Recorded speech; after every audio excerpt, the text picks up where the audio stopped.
Effect ന്യൂസിലേക്ക് ഏവർക്കും സ്വാഗതം. പ്രമുഖ ദൗത്യാളവുമായ ശ്രീ ചെറുവക്കൽ അബ്ദുൽ അവരുടെ ക്ഷണിച്ചോളൂ.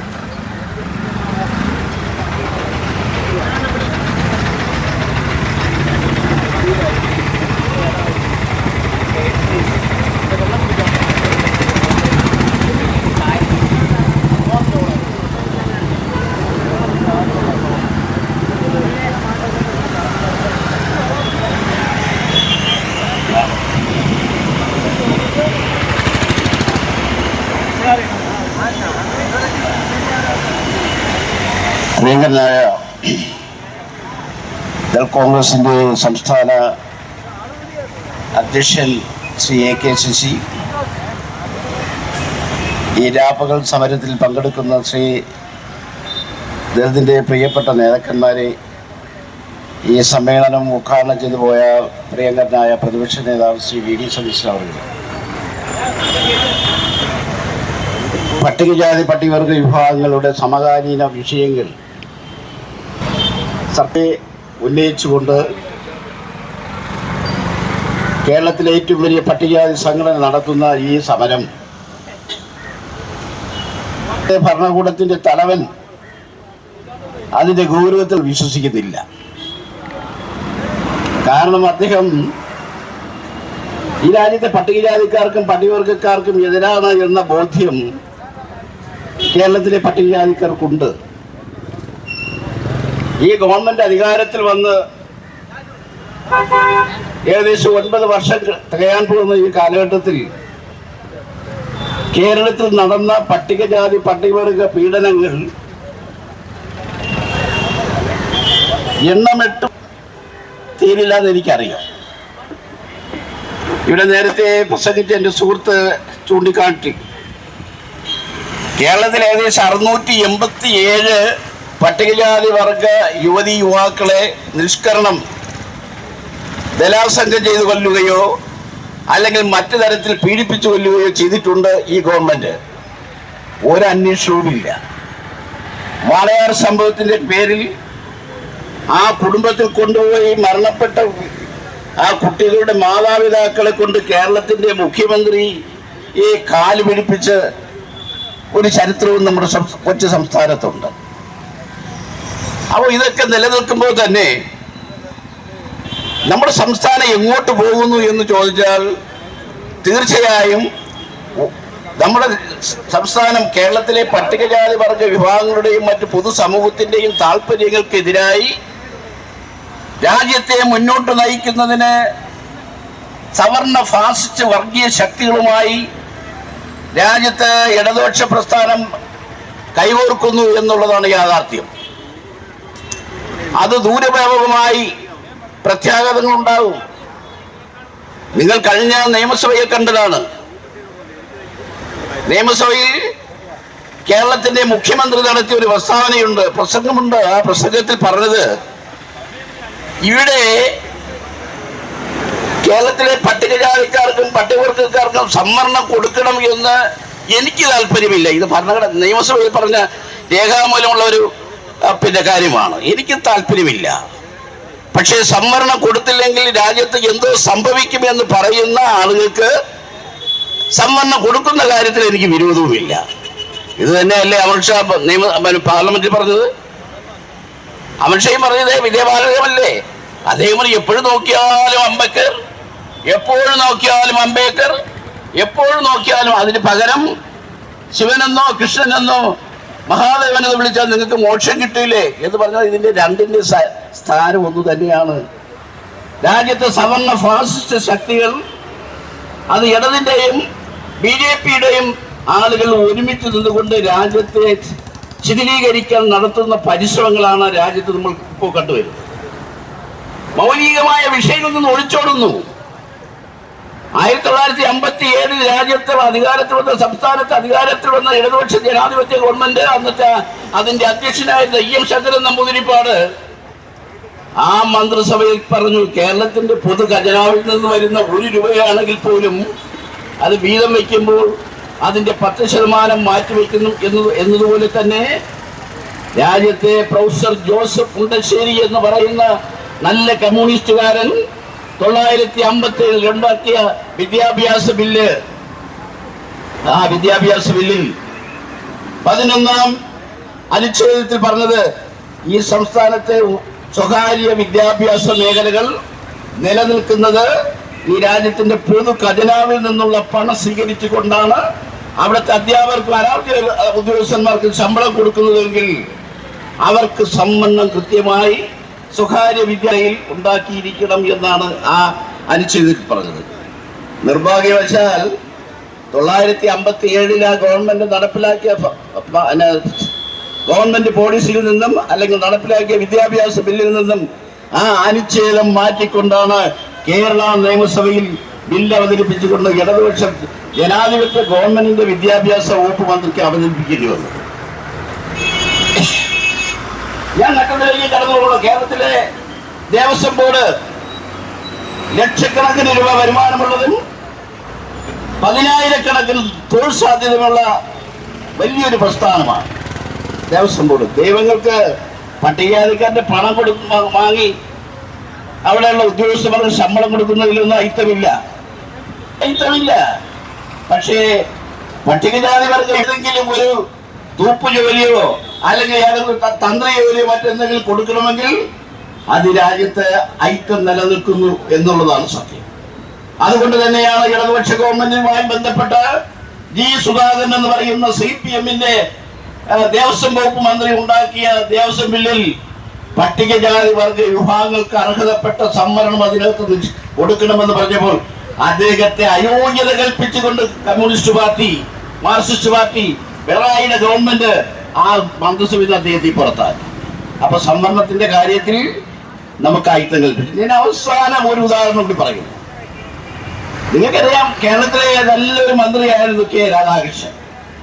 കേരളത്തിലെ പട്ടികജാതി വർഗ സംഘടനകളെ തുണ്ടുകളായി മാറ്റുന്നതിന് ശ്രീ K. രാധാകൃഷ്ണൻ സോമപ്രസാദ് MBA കൂട്ടുപിടിച്ചുകൊണ്ട് കേരളത്തിലെ പട്ടികജാതി സംഘടനകളുടെ സംഘശക്തിയെ തകർക്കുവാൻ ശ്രമിച്ച ആളുകളുടെ അധ്യക്ഷൻ എന്നുള്ള നിലയ്ക്കും അദ്ദേഹത്തെ ദേവസ്വം ബോർഡ് മന്ത്രിയായിരുന്നപ്പോൾ ഒരു അമ്പലത്തിൽ അദ്ദേഹം നിലവിളക്ക് കത്തിക്കാൻ നിന്നു. തന്ത്രി കത്തിച്ച നിലവിളക്ക് അദ്ദേഹം മന്ത്രിക്ക് നേരിട്ട് കൊടുക്കുന്നതിന് പകരം അദ്ദേഹം നിലത്ത് വെക്കും. ഇതൊക്കെ നിങ്ങൾ ഈ രാജ്യത്തെ പുതിയതായി പറയുന്നതല്ല, നിങ്ങൾ കണ്ടതാണ്. അദ്ദേഹം അതിനകത്ത് അമർഷമുണ്ടായി. കേരളത്തിലെ പ്രമുഖരായിട്ടുള്ള സംഘടനകൾ അതിന് പ്രതികരിച്ചത് ഇന്റലക്ച്വലായി ബുദ്ധിപരമായി കേരള പ്രസ്ഥാന ഐക്യം നടപ്പിലാക്കുന്നു. ആ മന്ത്രിയെ 3 മാസം തികയുന്നതിന് മുമ്പ് ആ മന്ത്രി കസേരയിൽ നിന്ന് മാറ്റി അദ്ദേഹത്തിന്റെ പാർലമെന്റിലേക്ക് പറഞ്ഞു. എന്താണ് നിങ്ങൾ ഉദ്ദേശിക്കുന്നത്? അതിൽ പാർലമെന്റിൽ പോകാനുള്ള യോഗ്യത ഇല്ലെന്നല്ല, അവിടെ ഐക്യം. അത് NSS-ന്റെ നേതാവ് സുകുമാരൻ നായരും ഈ രാജ്യത്തെ സമ്പന്നരായ വർഗീയ ഫാസിസ്റ്റ് ശക്തികളും BJP അടക്കമുള്ളവർ പറഞ്ഞു അദ്ദേഹത്തിന്റെ ഈ നിലപാട് ശരിയല്ല. മന്ത്രിക്ക് അങ്ങനെ അമ്പലങ്ങളിൽ കയറി നിലവിളക്ക് കത്തിക്കുവാനുള്ള സ്വാതന്ത്ര്യമൊന്നും കൊടുക്കേണ്ടതില്ല എന്ന് പറഞ്ഞപ്പോ മുഖ്യമന്ത്രിയും അതിനകത്തിരിക്കുന്ന ഏറാമൂളികളും വേറെ അഭിപ്രായമൊന്നും പറഞ്ഞില്ല. വളരെ ബുദ്ധിപൂർവ്വം അദ്ദേഹത്തെ മന്ത്രിസ്ഥാനത്ത് നിന്ന് മാറ്റി പാർലമെന്റിലേക്ക് അകത്തുനിന്ന് പറഞ്ഞു വിട്ടു. അപ്പോൾ ഐക്യം ഇവിടെ ഇല്ല, പിണറായിയുടെ ഗവൺമെന്റിന് ഐക്യമില്ല എന്ന് വരുത്തി തീർക്കുകയും അവിടെ വാസവനെ ദേവസ്വം ബോർഡിന് മന്ത്രിയാക്കി. ഇതിൽ നിന്നും നമ്മൾ മനസ്സിലാക്കേണ്ടത് ബുദ്ധിപരമായി ഈ സംസ്ഥാനത്തെ ഐക്യം നടപ്പിലാക്കുന്ന ഒരു ഗവൺമെന്റാണ് പിണറായിയുടെ ഗവൺമെന്റ് എന്ന് പറയാതിരിക്കാൻ തരമില്ല. വർഗീയ ഫാസിസ്റ്റ് ശക്തികളുടെ പിന്തുണയോടുകൂടി വർഗീയ വിഷക്കലർത്തുന്ന വർഗീയ കാത് ഇളക്കി പുറത്തിറക്കിക്കൊണ്ടാണ് അദ്ദേഹം ഇപ്പൊ 3ാം തവണയും മന്ത്രി കസേര ഉണ്ടാക്കാൻ ശ്രമിക്കുന്നു എന്നാണ് ചില നാട്ടുവർത്തമാനങ്ങളിൽ നിന്ന് നമുക്ക് മനസ്സിലാകും. രാജ്യം എന്നുവെച്ചാൽ രാജ്യം പഴയ ശിലായുഗത്തിലേക്ക് ഈ ജനവിഭാഗത്തെ തളച്ചുകളാൻ കമ്മ്യൂണിസ്റ്റ് പാർട്ടിയാണ്. പിണറായിലെ പാറപ്പുറത്ത്, കണ്ണൂരിലെ പിണറായി എന്ന പ്രദേശത്ത് പാറപ്പുറത്തുണ്ടായ കമ്മ്യൂണിസ്റ്റ് പാർട്ടി അല്ല ഇന്നത്തെ കമ്മ്യൂണിസ്റ്റ് പാർട്ടി. പാറപ്പുറത്ത് കൊലപാതക രാഷ്ട്രീയത്തിൽ കൂടി വന്ന കേരളത്തിന്റെ മുഖ്യമന്ത്രി പട്ടിയാലയുടെയും പുരയിന്റെയും പറയിന്റെയും കുറവന്റെയും ഉള്ളാടലിന്റെയും ഭവനങ്ങളിൽ അന്തിയുറങ്ങി അവിടെ അവര് കൊടുക്കുന്ന കഞ്ഞിയും ഭക്ഷണവും കഴിച്ചുകൊണ്ട് രാജ്യത്ത് കമ്മ്യൂണിസ്റ്റ് പാർട്ടിയെ വളർത്തിയെങ്കിൽ ഇന്ന് കമ്മ്യൂണിസ്റ്റ് പാർട്ടി രാജ്യത്ത് സവർണ ഫാസിസ്റ്റ് ശക്തികളുടെ കൂടാരത്തിൽ അന്തിയുറങ്ങുന്നു. നരേന്ദ്രമോദി എന്ന ഇന്ത്യയുടെ പ്രധാനമന്ത്രി എടുക്കുന്ന തീരുമാനങ്ങൾക്ക് അനുസൃതമായി കേരളത്തിന്റെ മുഖ്യമന്ത്രി ചലിക്കുന്നു. ഇവിടെ സംവരണത്തെ ഏറ്റവും പെട്ടെന്ന് അട്ടിമറിക്കുവാൻ വളരെ വ്യാപകമായ പരിശ്രമങ്ങൾ നടക്കുന്നു. സംവരണം ഇല്ലാതാക്കുക എന്നുള്ള ലക്ഷ്യത്തോടു കൂടി തന്നെയാണ് 57-ൽ കേരളത്തിന്റെ മുഖ്യമന്ത്രിയായിരുന്ന EM ശങ്കരൻ നമ്പൂതിരിപ്പാട് അധികാരത്തിൽ വന്നുണ്ടെങ്കിൽ അതിന്റെ പൂർത്തീകരണമാണ് പിണറായി വിജയൻ ഈ രാജ്യത്ത് നടപ്പിലാക്കുന്നു, ഈ സംസ്ഥാനത്ത് നടപ്പിലാക്കുന്നു എന്ന് പറയാതിരിക്കാൻ നിർവാഹമില്ല. സുഹൃത്തുക്കളെ, ഇവിടെ കാലോചിതമായ ചില വിഷയങ്ങൾ നമ്മുടെ സംസ്ഥാനത്ത് നിലവിലുണ്ട്.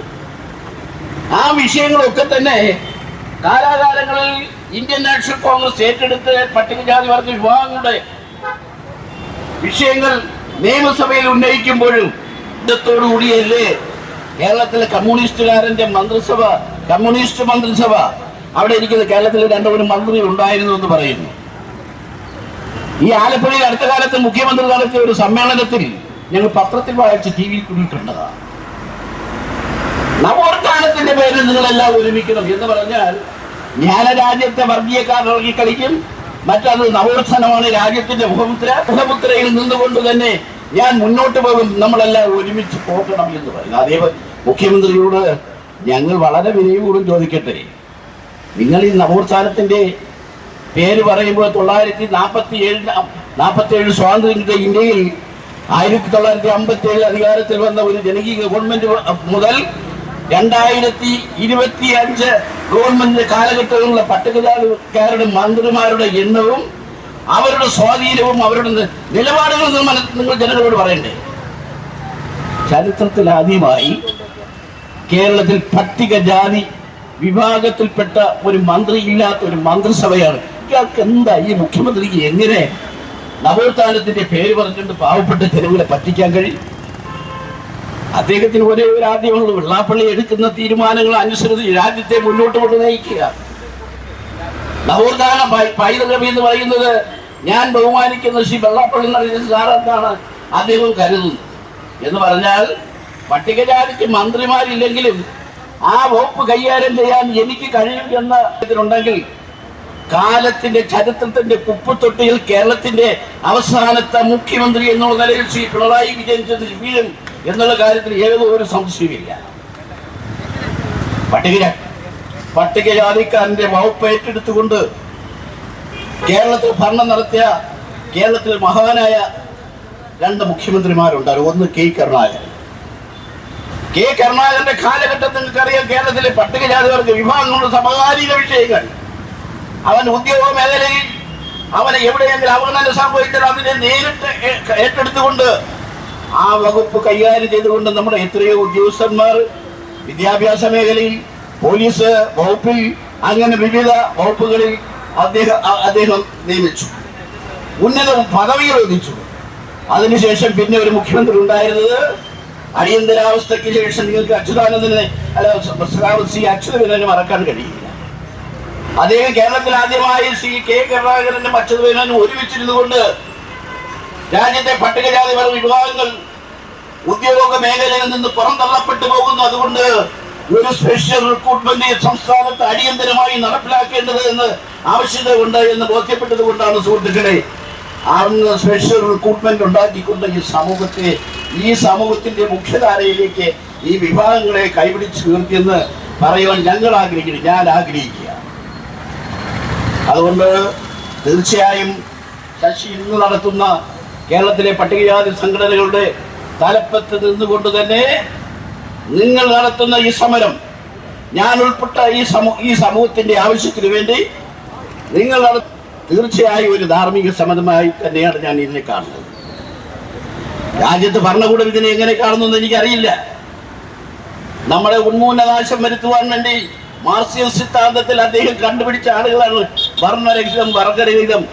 വർണ്ണവുമില്ല, വർഗവുമില്ല, ഒന്നുമില്ല, നമ്മളെല്ലാം ഏതൊരു സഹോദരങ്ങളാണെന്ന് കപട വിപ്ലവത്തിന്റെ ആചാര്യനാണ് സഖാവ് പിണറായി വിജയൻ എന്ന് പറയട്ടെ. കാവട്യം നിറഞ്ഞ വിപ്ലവത്തിന്റെ ആചാര്യൻ വർണ്ണമില്ല, വർഗമില്ല എന്ന് പറയുകയും അദ്ദേഹത്തിന്റെ ഡിപ്പാർട്ട്മെന്റിൽ കീഴിലുള്ള ആളുകൾ ഒക്കെ തന്നെ ജാതിയുടെ പേരിൽ തന്നെയാണ് ഇന്നും മന്ത്രിസഭ. ഈ 2 മന്ത്രിസഭയിലുള്ള മന്ത്രിമാരുടെ എണ്ണം നിങ്ങൾ പരിശോധിക്കുക. ഞാൻ ജാതി പറയുന്നു, തീവ്രമായ ജാതി പറയുന്നു നിങ്ങൾ ആരും ധരിക്കരുത്. കേരളത്തിൽ പട്ടികജാതിക്കാരന് മന്ത്രിയെ സഹിക്കാം. ആദ്യത്തെ മന്ത്രിസഭയിൽ 10 SNDP ആളുകൾ കേരളത്തിലെ മന്ത്രിമാരായെങ്കിൽ തൊട്ടടുത്ത ഗവൺമെന്റിൽ 9 NSSന്റെ ആളുകളെ മന്ത്രിമാരാക്കി. ഇതാണോ രാജ്യത്ത് സോഷ്യലിസം? കമ്മ്യൂണിസം കാണുന്ന സോഷ്യലിസം ഇതാണോ? രാജ്യത്ത് വരുന്ന സമ്പത്ത് തുല്യമായി വീതിച്ചു കൊടുക്കുന്ന മന്ത്രിമാരും ഉണ്ടാക്കുന്ന പോർട്ട്ഫോളിയോയും തകിടം മറിച്ചുകൊണ്ട് രാജ്യത്തെ ശീലമാക്കുന്ന തരത്തിലേക്ക് കേരളത്തിന്റെ മുഖ്യമന്ത്രിയും ഭരണകൂടവും പോകുന്നു എന്ന് പറഞ്ഞാൽ നമുക്ക് എങ്ങോട്ട് ഇനി ആരും നമ്മളെ സഹായിക്കും? അതുകൊണ്ട് പണ്ട് പഞ്ചാബിൽ നടത്തിയ പ്രസംഗങ്ങളും ഞാൻ അത് കൂടുതലേക്ക് കടക്കുന്നില്ല. ശ്രീ ആർ ബാലകൃഷ്ണനുള്ള കേരളത്തിൽ ഒരു പ്രസംഗം നടത്തിയിട്ടുണ്ട്. നമ്മൾ ആയുധങ്ങൾ കൊടുത്തുകൊണ്ട് പഞ്ചാബ് മോഡൽ സമരം നടന്നു. നമ്മുടെ നിലനിൽപ്പിന് വേണ്ടി സുഹൃത്തുക്കളെ, ഈ രാജ്യത്തെ നമുക്ക് അതും ചെയ്യേണ്ടി വരും. ഈ സമൂഹത്തെ നിലനിർത്തുവാൻ വേണ്ടി ഭരണകൂടങ്ങൾ നമ്മളെ സഹായിക്കില്ല എന്ന് ബോധ്യപ്പെട്ടാൽ നമ്മുടെ ഈ രാജ്യത്ത് ഒരു 2ാം സ്വാതന്ത്ര്യ സമരത്തിന് തയ്യാറെടുത്തുകൊണ്ട് നമ്മുടെ സർവ്വ സ്വാതന്ത്ര്യത്തിനും വേണ്ടി തയ്യാറെടുത്തുകൊണ്ട് നമ്മൾ മുന്നോട്ട് പോകണം. എന്താണ് ഈ സമരത്തിൽ പങ്കെടുക്കുന്ന എൻ്റെ ബഹുമാനരായ സുഹൃത്തുക്കളോടും ഇതിൻ്റെ ധർമ്മഭടന്മാരോടും അഭ്യർത്ഥിക്കുവാനുള്ളത്, വരാൻ പോകുന്ന നാളുകൾ എന്തിനേയും നേരിടുവാനുള്ള ചങ്കൂറ്റം, ഏതിനേയും പ്രതികരിക്കുവാനുള്ള ചങ്കൂറ്റം, നമ്മുടെ അമ്മമാർക്കും സഹോദരിമാർക്കും സമൂഹത്തിൽ മാന്യമായി ജീവിക്കുവാനുള്ള, അന്തസ്സോടുകൂടി ജീവിക്കാനുള്ള അധികാരമുണ്ട്, അവകാശമുണ്ട്. അത് നിലനിർത്തുവാനും കാത്തു സൂക്ഷിക്കാനുള്ള അവകാശം ഭരണകൂടങ്ങൾക്ക് പരാജയപ്പെട്ടാൽ അത് ഏറ്റെടുക്കുവാനും നമ്മുടെ സമൂഹം തയ്യാറാണ്. മഹാത്മാഗാന്ധി, ഡോക്ടർ അംബേദ്കർ ഒരുമിച്ചിരുന്നത് കൊണ്ട് രാജ്യത്ത് മറ്റു തരം സംഭവങ്ങളൊന്നും ഉണ്ടായില്ല. ഈ രാജ്യത്തെ ഒന്നായി കാണുവാൻ അവർ ശ്രമിച്ചു. ഡോക്ടർ അംബേദ്കർ എടുക്കുന്ന ചിലപ്പോൾ ചില പ്രശ്നങ്ങളും കുറവുകളും വന്നിട്ടുണ്ടെങ്കിൽ അത് അന്നത്തെ നാഷണൽ കോൺഗ്രസിന്റെ, ഇന്ത്യൻ നാഷണൽ കോൺഗ്രസ് വിമർശനം വന്നിട്ടുണ്ടായിരിക്കാം. ആ വിമർശനങ്ങളൊക്കെ രാജ്യത്തിന്റെ നിലനിൽപ്പിന് ഒരു മതേതരത്വ സ്വഭാവം ഇന്ത്യക്ക് ഉണ്ടാകണമെന്ന് ഭരണഘടനയിൽ എഴുതിയുണ്ടാക്കിയ ഡോക്ടർ അംബേദ്കർ ആ സംഭാവന ചെയ്ത ഏറ്റവും വലിയ സംഭാവന മതേതരത്വം, ജനാധിപത്യത്തിലും മതേതരത്വം നിലനിർത്തുകയാണ്. പത്തനംതിട്ടയിലൂടെ ഒരു ചൊറിയാൻ മന്ത്രി, ഒരു സതീഷ് ചെറിയാൻ ഈ രാജ്യ പട്ടികജാതിക്കാർക്കെതിരെ അവിടെ പ്രസംഗിച്ചു, അംബേദ്കർക്കെതിരെ പ്രസംഗിച്ചു, ഭരണഘടനയ്ക്കെതിരെ പ്രസംഗിച്ചു. എന്നേ പിണറായി വിജയന് ഭരണഘടനാ ലംഘനം നടത്താനും മന്ത്രിമാർക്ക് ഭരണഘടനാ ലംഘനം നടത്താനുള്ള അധികാരമുണ്ടോ? ഭരണഘടനയിൽ തൊട്ട് സത്യം ചിന്തിച്ചാണ് പറഞ്ഞത്, നമ്മളെല്ലാം ഏകോദര സഹോദരങ്ങളാണ്, ഞങ്ങൾക്ക് ഇന്നത്തെ മറ്റ് ജാതിയോ മതമോ ഭരണമോ ഒന്നുമില്ല എന്ന് പറയും. ചെറിയാൻ നടത്തിയ പ്രസംഗം ഇന്ത്യൻ ഭരണഘടനാവിനെയും ഭരണഘടനയെയും വെല്ലുവിളിച്ചുകൊണ്ട്, ഇന്ത്യൻ ഭരണഘടന വിദേശത്ത് ഏതോ സായിപ്പുമാർ എഴുതി കൊടുത്തതാണ്, അത് വെച്ചുകൊണ്ടാണ് രാജ്യത്തെ ഡോക്ടർ BR അംബേദ്കർ ഭരണഘടന എഴുതി ഉണ്ടാക്കിയെന്ന് പോലും പറയുവാൻ മടിയില്ലാത്ത വിപ്ലവകാരിയല്ല. അയാൾ എന്തെന്ന് പറയണമെന്ന് എനിക്കറിയില്ല. അത് നിങ്ങൾ തീരുമാനിച്ചുകൊള്ളും. അത്ര പരമ ചെറ്റകളെ ഈ മന്ത്രിസഭയിൽ വെച്ചുകൊണ്ട് രാജ്യത്തെ പട്ടികജാതിക്കാരന്റെ പട്ടികവർഗക്കാരന്റെ ആത്മാഭിമാനത്തെ ചോദ്യം ചെയ്യുമ്പോൾ അത് സർവശക്തി ഉപയോഗിച്ചുകൊണ്ട് പുറത്ത് നമ്മൾ പ്രതിരോധിക്കാൻ ശ്രമിക്കണം എന്ന് മാത്രം പറഞ്ഞുകൊണ്ട് ഭരണഘടനയെ സംരക്ഷിക്കാനുള്ള ബാധ്യത നമുക്കുള്ളതാണ്. അല്ലാതെ നമുക്ക് ജോലിയും സംവരണം തരണമെന്നുള്ള രീതിയിലല്ല ഇന്ത്യയുടെ ഭരണകർത്താവ് ഡോക്ടർ BR അംബേദ്കർ ഭരണഘടന എഴുതി ഉണ്ടാക്കി. ഈ രാജ്യത്തെ സർവ്വവിധ ആളുകൾക്കുമുള്ള തുല്യമായി ജീവിക്കുവാനും തുല്യമായി അവരുടെ അവസരങ്ങൾ ലഭിക്കുവാനും രാജ്യത്തെ ഒന്നായി കാണുവാനും ആഗ്രഹിച്ചുകൊണ്ട് എഴുതിയ ഭരണഘടന നിലനിർത്തിക്കൊണ്ട് മുന്നോട്ട് പോകാനുള്ള അവസരങ്ങൾ അത് നഷ്ടപ്പെടാതെ കാത്തു സൂക്ഷിക്കുവാനുള്ള ഉത്തരവാദിത്വം നിങ്ങൾക്കും എനിക്കുമുണ്ട്. അതിനുവേണ്ടി നമുക്ക് ഒരുമിച്ച് പണിയെടുക്കാം, ഈ രാജ്യത്തിന് വേണ്ടി ഒരുമിച്ച് പ്രയത്നിക്കാം എന്ന് മാത്രം പറഞ്ഞുകൊണ്ട് ഈ സകല സമരത്തിന് എല്ലാവിധ ഭാവുകളും നടന്നുകൊണ്ട് തീർച്ചയായും എന്റെ കഴിഞ്ഞകാല ജീവിതങ്ങളെല്ലാം ജാതിവർഗ വിഭാഗങ്ങളുടെ സമകാലീന വിഷയങ്ങൾ മുൻപന്തിൽ നിന്ന് പോരാട്ടിയ ഒരു പ്രവർത്തകർ എന്ന നിലയിൽ നിങ്ങളോടൊപ്പം എല്ലാ കാര്യങ്ങൾക്കും ഞാൻ ഉണ്ടാകുമെന്ന് മാത്രം പറഞ്ഞുകൊണ്ട് നിർത്തുന്നു. നന്ദി, നമസ്കാരം, ജയ് കോൺഗ്രസ്. മറ്റൊരു വാർത്തയും വിശേഷമായി വീണ്ടും കണ്ടുകൊണ്ടുവരെ നന്ദി, നമസ്കാരം.